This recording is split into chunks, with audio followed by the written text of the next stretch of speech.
السلام علیکم ورحمۃ اللہ وبرکاتہ دوستوں، صبح رات کا جو فاتحہ ہوتا ہے کون سا بزرگ کے نام پہ ہوتا ہے فاتحہ، یہ ویڈیو میں سنیں۔ السلام علیکم ناظرین، شب برات میں حلوے پر فاتحہ کس بزرگ کے مقدس نام پر ہوتی ہے؟ حلوے پر فاتحہ پڑھنے کا صحیح اور آسان طریقہ کیا ہے؟ یہ ساری باتیں آج میں آپ کے سامنے بیان کرنے والا ہوں۔ السلام علیکم، میں محمد مسلم رضا حشمتی، آپ دیکھ رہے ہیں شفا نیٹ ورک۔ ناظرین، سب سے پہلے یہ سن لیجئے کہ شب برات میں جو ہم حلوے پر فاتحہ دلاتے ہیں وہ کس بزرگ کے پیارے نام پر ہوتی ہے؟ تو دیکھیے، سرکار خیر التابعین حضرت اویس قرنی رضی اللہ تعالیٰ عنہ پر کے مقدس نام پر ہم سنی مسلمان شب برات میں حلوے پر فاتحہ دلاتے ہیں۔ ٹھیک ہے، تو یہ آپ نے سمجھ لیا، سرکار اویس قرنی رضی اللہ تعالیٰ عنہ کے نام پر فاتحہ ہوتی ہے، اور یہ جو ہیں تابعی ہیں۔ ٹھیک ہے، یہ بات آپ نے سمجھ لی۔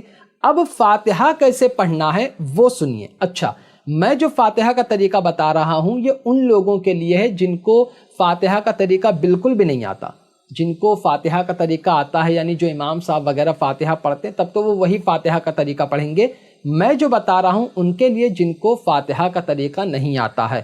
دیکھیے، فاتحہ کا طریقہ سننے سے پہلے کچھ باتیں جو ضروری ہیں اس کو جان لیجئے۔ نمبر 1، جو بھی آپ نے حلوہ وغیرہ بنایا ہے، چاہے وہ روے کا ہو، سوجی کا ہو یا چنے کا ہو، یا اس کے علاوہ جو آپ نے کھانا وغیرہ بنایا ہے اس کو مصلی پر سامنے رکھ لیں، پانی وغیرہ رکھ لیں اور اگربتی آپ روشن کر لیں۔ ٹھیک، پہلا کام آپ کو یہ کرنا ہے۔ دوسرا سب سے اہم کام آپ کو یہ کرنا ہے کہ جب آپ فاتحہ پڑھو گے، یعنی جب آپ دعا مانگیں گے، تو آپ کو پہلے سرکار اویس قرنی رضی اللہ تعالیٰ عنہ کی مقدس بارگاہ میں اس فاتحہ کا ثواب نظر کرنا ہے۔ اس کے بعد ان کے وسیلے سے جو کچھ ہم نے پڑھا ہے اپنے گھر میں، قرآن پاک یا درود پاک، ان کے وسیلے سے اپنے مرحومین کی روحوں کو پہنچانا ہے۔ ٹھیک ہے، یہ سمجھ لیا آپ نے۔ اس کے بعد سب سے اہم چیز ہوتا کیا ہے کہ جو ہمارے بزرگان دین ہیں، جو ہمارے اولیاء کرام ہیں، جب ہم ان کی بارگاہ میں فاتحہ پڑھتے ہیں تو یہ نہیں کہنا ہے کہ یا اللہ میں اس کا ثواب اس ولی کو بخشتا ہوں، ایسا ہرگز نہیں کہنا، یہ بے ادبی ہے۔ جو اللہ کے پیارے بندے ہیں، جب ان کی بارگاہ میں آپ ثواب پیش کرو تو یہ کہنا ہے اس ثواب کو مولا ان کی بارگاہ میں نذر کرتا ہوں۔ کیا بولنا ہے؟ نذر کرتا ہوں، مولا تو اسے قبول فرما۔ ابھی میں پڑھ کر بتاؤں گا آپ کو، ٹھیک ہے؟ تو ان باتوں کا بہت خیال رکھنا، ٹھیک؟ ایک بات اور، کہیں کہیں کیا ہوتا ہے کہ سرکار اویس قرنی کے نام پر الگ فاتحہ ہوتی ہے، مردوں کے نام پر الگ فاتحہ ہوتی ہے۔ ٹھیک ہے، تو جو بھی ہو آپ کو کرنا بالکل اسی طریقے۔ ٹھیک ہے، سب سے پہلے آپ کو 3 مرتبہ کوئی بھی درود پاک پڑھ لینا ہے جو آپ کو اچھی طرح سے یاد ہو۔ میں ایک درود پاک آپ کو بتا دیتا ہوں۔ صلی اللہ علی النبی الامی وآلہ صلی اللہ علیہ وسلم، صلاۃ و سلاما علیک یا رسول اللہ صلی اللہ علیہ وآلہ وسلم۔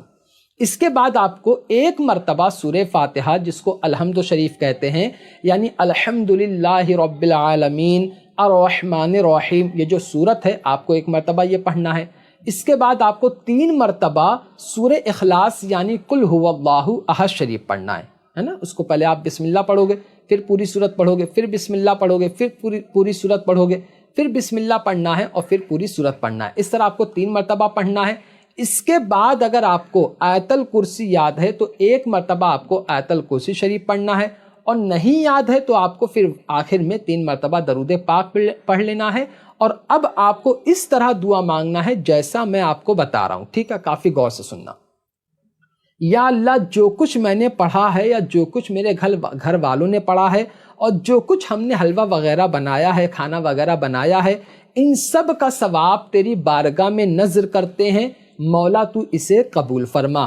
یا اللہ، اس فاتحہ کا ثواب تیرے محبوب صلی اللہ علیہ وآلہ وسلم کی مقدس بارگاہ میں نذر کرتے ہیں، مولا تو اسے قبول فرما۔ یا اللہ، اس فاتحہ کا ثواب اہل بیت اطہار، کربلا والوں کی، شہدائے بدر و حنین، شہدائے اسلام کی مقدس بارگاہوں میں نذر کرتا ہوں، مولا تو اسے قبول فرما۔ یا اللہ، اس فاتحہ کا ثواب تمام صحابہ کرام کی مقدس بارگاہوں میں نذر کرتا ہوں، مولا تو اسے قبول فرما۔ یا اللہ، اس فاتحہ کا ثواب سرکار اویس قرنی رضی اللہ تعالیٰ عنہ کی مقدس بارگاہ میں نذر کرتا ہوں، مولا تو اسے قبول فرما۔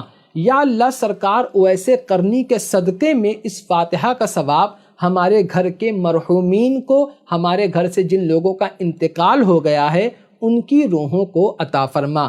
یا اللہ سرکار اویس قرنی کے صدقے میں ہمیں شب برات کی برکتوں سے، اس کی رحمتوں سے مالا مال فرما۔ یا اللہ شب برات کے صدقے میں ہمارے پیارے نبی صلی اللہ علیہ وآلہ وسلم کے وسیلے سے ہمارے تمام چھوٹے بڑے گناہوں کو معاف فرما، ہمارے مرحومین کے تمام گناہوں کو معاف فرما، ان کو جنت میں اعلیٰ سے اعلیٰ مقام عطا فرما، ان کی بال بال مغفرت فرما، ان کو کروٹ کروٹ جنت نصیب فرما، ان کی قبر کو تا حد نگاہ وسیع فرما۔ یا اللہ ان کی قبر پر قیامت تک کے لیے نور انوار کی بارشیں عطا فرما۔ یا اللہ ہمارے گھر سے جن لوگوں کا انتقال ہو گیا ہے اس فاتحہ کا ثواب ان کو بھی ایصال ثواب کرتا ہوں، مولا تو قبول فرما۔ اس طرح کر کے آپ کو دعا کرنا ہے، پھر آپ کا جو مقصد ہے اس کے لیے آپ دعا کریں، جیسے یا اللہ سرکار اویس قرنی کے صدقے میں ہمارے گھر سے بلاؤں کو دور فرما، ہمارے گھر سے مصیبتوں کو دور فرما، ہمارے گھر میں جو بیمار ہیں ان کو شفا عطا فرما، تمام مؤمن مؤمنات کی تمام پریشانیوں کو دور فرما، ہر جگہ جہاں مسلمان رہتے ہیں ان کی جان مال عزت آبرو کی حفاظت فرما، ہم سب کے ایمان و عقیدے کی حفاظت فرما، ہمارا جائز مقصد پورا فرما۔ اس طرح کر کے آپ کو دعا کرنا ہے، ٹھیک ہے؟ سمجھ گئے آپ؟ اب جو فاتحہ آپ نے پڑھا ہے اس کے بعد آپ کو ایک مرتبہ آمین کہنا ہے، پھر آپ کو درود پاک پڑھ کر اپنی فاتحہ کو مکمل کر لینا ہے۔ اس کے علاوہ اگر آپ کو کچھ اور دعا مانگنا ہے، کوئی آپ کا مقصد ہے، کوئی آپ کی آرزو ہے، تو اس طریقے سے بھی آپ دعا مانگ سکتے ہیں، ٹھیک ہے؟ میں نے ایک طریقہ بتا دیا، دعا رٹی رٹائی چیز نہیں ہوتی ہے، دعا وہ آواز ہے جو دل سے نکل کر زبان پر آتی ہے، ٹھیک ہے؟ تو آپ کے دل میں جو دعا ہے، جو بھی مطلب جو مقصد ہے آپ کے دل میں، سرکار اویس قرنی کے وسیلے سے، ہمارے پیارے نبی کے وسیلے سے، اولیاء کرام کے وسیلے سے، اہل بیت اطہار کے وسیلے سے، سرکار غوث پاک، سرکار غریب نواز، سرکار سید سالار مسعود گادی، سرکار اعلیٰ حضرت کے وسیلے سے، سرکار مظہر اعلیٰ حضرت کے وسیلے سے، ان پیاروں کے وسیلے سے آپ کو دعا کرنا چاہیے تاکہ ہماری دعائیں اور زیادہ جلدی قبول ہو سکے۔ شب برات میں دعا آپ کو ضرور مانگنا ہے، کیونکہ ہمارے نبی صلی اللہ علیہ وآلہ وسلم نے ارشاد فرمایا کہ شب برات کی رات میں دعا ضرور قبول ہوتی ہے۔ تو فاتحہ 1-2 منٹ میں مت پڑھنا، بلکہ اطمینان اور سکون سے پڑھنا، اپنے گھر کے ہر ایک فرد کے لیے دعا کرنا، اپنے ماں باپ کے لیے دعا کرنا، اگر وہ زندہ ہیں تو ان کے لیے دعا کرنا، ان کا انتقال ہو گیا تو بھی ان کی مغفرت کی دعا کرنا۔ تو امید کرتا ہوں کہ اب آپ سمجھ گئے ہوں گے کہ شب برات میں حلوے پر فاتحہ کس کے نام سے ہوتی ہے، فاتحہ کا آسان طریقہ کیا ہے، دعا کیسے مانگنا ہے، کن باتوں کا خیال رکھنا ہے۔ تو آج کی ویڈیو میں صرف اتنا ہی۔ السلام علیکم۔